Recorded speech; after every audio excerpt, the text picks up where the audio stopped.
Well, just since I arrived here a couple hours ago, this bin on Avenida Menendez has filled up quite a bit.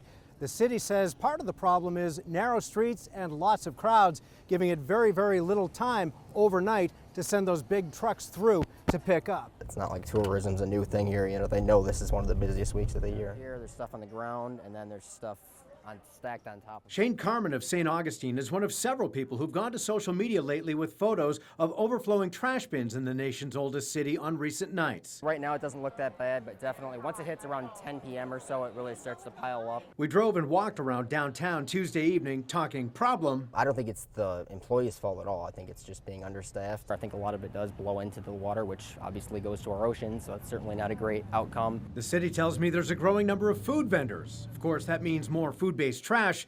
We talked about what that draws. On a nightly basis, I see at least 2 to 3 rats. Last night, one popped out of a trash can right as I was walking past it. But in a city rich with history and the dollars of millions of tourists annually, also what it could deter. It's nice with all the lights and everything, and then you walk around and you see trash in all the bins. It's kind of puts a damper on things. Including right now, trash building up at the city's crown jewel, the Castillo de San Marcos, a national monument closed by the current shutdown in Washington.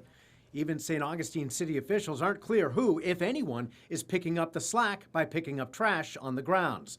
But citywide, folks are weighing in about solutions. More trash cans or more frequent pickup. I mean, it's kind of a no-brainer. Do you think bigger bins, more bins, or more often? All of them. I all of the above. St. Augustine city officials weren't available to talk on camera this New Year's Day, but they did tell me by phone that they are considering more bins, bigger bins, and perhaps more frequent pickup, especially during their peak times. In St. Augustine, Jeff Ballin, First Coast News on your side.